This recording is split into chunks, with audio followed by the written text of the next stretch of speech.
Today's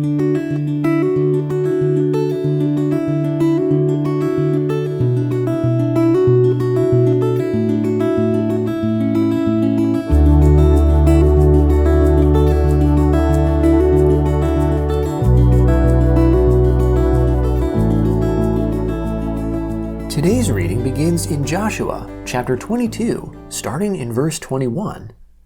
Then the children of Reuben and the children of Gad and the half-tribe of Manasseh answered, and spoke to the heads of the thousands of Israel, The mighty one, God the Lord, the mighty one, God the Lord, he knows, and Israel shall know, if it was in rebellion or if in trespass against the Lord. Don't save us today, that we have built us an altar to turn away from following the Lord, or if to offer burnt offering or meal offering, or if to offer sacrifices of peace offerings, let the Lord himself require it.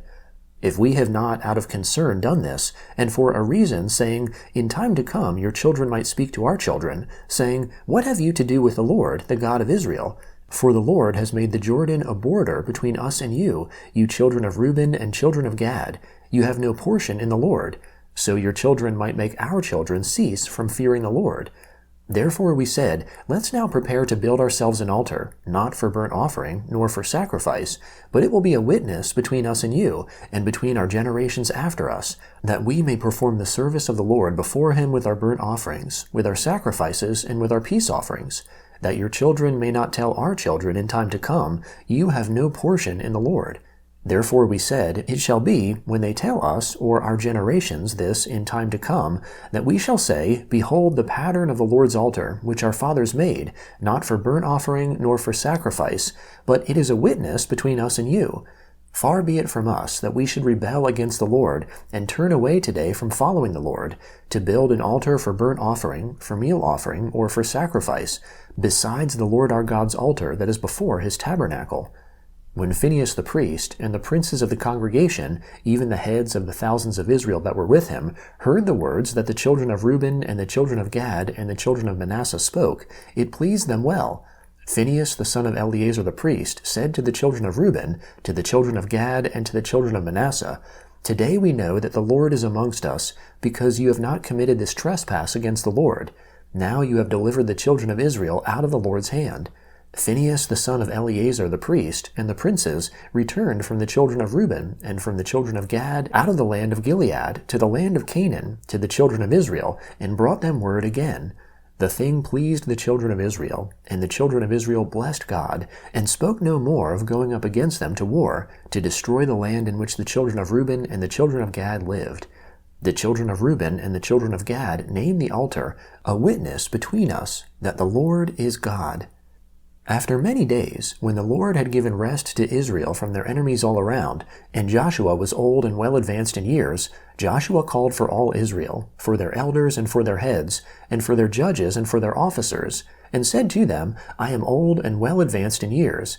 You have seen all that the Lord your God has done to all these nations because of you, for it is the Lord your God who has fought for you. Behold, I have allotted to you these nations that remain, to be an inheritance for your tribes, from the Jordan, with all the nations that I have cut off, even to the great sea, towards the going down of the sun. The Lord your God will thrust them out from before you, and drive them from out of your sight. You shall possess their land, as the Lord your God spoke to you. Therefore be very courageous, to keep and to do all that is written in the book of the law of Moses, that you not turn away from it to the right hand or to the left, that you not come amongst these nations, these that remain amongst you, neither make mention of the name of their gods, nor cause to swear by them, neither serve them, nor bow down yourselves to them, but hold fast to the Lord your God, as you have done to this day. For the Lord has driven great and strong nations out from before you. But as for you, no man has stood before you to this day. 1 man of you shall chase 1,000, for it is the Lord your God who fights for you, as he spoke to you. Take good heed therefore to yourselves, that you love the Lord your God. But if you do at all go back, and hold fast to the remnant of these nations, even these who remain amongst you, and make marriages with them, and go into them, and they to you, know for a certainty that the Lord your God will no longer drive these nations from out of your sight, but they will be a snare and a trap to you, a scourge in your sides, and thorns in your eyes, until you perish from off this good land which the Lord your God has given you. Behold, today I am going the way of all the earth. You know in all your hearts and in all your souls that not one thing has failed of all the good things which the Lord your God spoke concerning you. All have happened to you. Not one thing has failed of it. It shall happen that as all the good things that have come on you of which the Lord your God spoke to you, so the Lord will bring on you all the evil things until he has destroyed you from off this good land which the Lord your God has given you, when you disobey the covenant of the Lord your God, which he commanded you, and go and serve other gods, and bow down yourselves to them.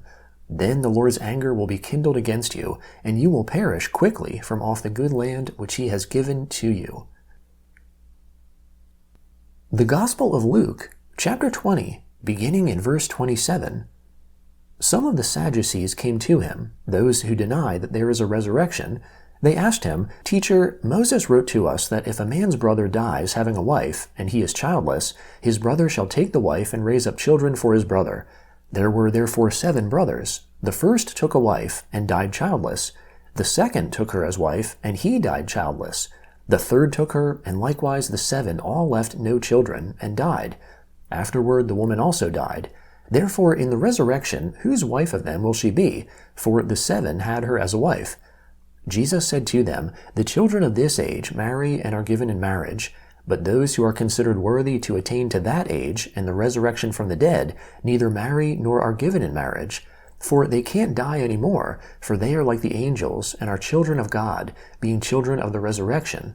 But that the dead are raised, even Moses showed at the bush, when he called the Lord the God of Abraham, the God of Isaac, and the God of Jacob. Now he is not the God of the dead, but of the living, for all are alive to him." Some of the scribes answered, "Teacher, you speak well." They didn't dare to ask him any more questions. He said to them, "Why do they say that the Christ is David's son? David himself says in the book of Psalms, 'The Lord said to my Lord, sit at my right hand, until I make your enemies the footstool of your feet.' David therefore calls him Lord, so how is he his son?" In the hearing of all the people, he said to his disciples, "Beware of those scribes who like to walk in long robes, and love greetings in the marketplaces, the best seats in the synagogues, and the best places at feasts, who devour widows' houses, and for a pretense make long prayers. These will receive greater condemnation." Psalm 89, beginning in verse 14. Righteousness and justice are the foundation of your throne. Loving kindness and truth go before your face. Blessed are the people who learn to acclaim you. They walk in the light of your presence, Lord. In your name they rejoice all day. In your righteousness they are exalted. For you are the glory of their strength. In your favor our horn will be exalted. For our shield belongs to the Lord, our King to the Holy One of Israel. Then you spoke in visions to your saints, and said, I have given strength to the warrior. I have exalted a young man from the people. I have found David, my servant. I have anointed him with my holy oil, with whom my hand shall be established. My arm will also strengthen him. No enemy will tax him. No wicked man will oppress him. I will beat down his adversaries before him, and strike those who hate him. But my faithfulness and my loving kindness will be with him. In my name his horn will be exalted. I will set his hand also on the sea, and his right hand on the rivers. He will call to me, You are my Father, my God, and the rock of my salvation. I will also appoint him my firstborn, the highest of the kings of the earth. I will keep my loving kindness for him forevermore. My covenant will stand firm with him. I will also make his offspring endure forever, and his throne as the days of heaven. If his children forsake my law, and don't walk in my ordinances, if they break my statutes and don't keep my commandments, then I will punish their sin with the rod, and their iniquity with stripes. But I will not completely take my loving kindness from him, nor allow my faithfulness to fail. I will not break my covenant, nor alter what my lips have uttered. Once I have sworn by my holiness, I will not lie to David. His offspring will endure forever, his throne like the sun before me. It will be established forever like the moon, the faithful witness in the sky. Proverbs chapter 13, beginning in verse 17. A wicked messenger falls into trouble, but a trustworthy envoy gains healing. Poverty and shame come to him who refuses discipline, but he who heeds correction shall be honored. Longing fulfilled is sweet to the soul, but fools detest turning from evil.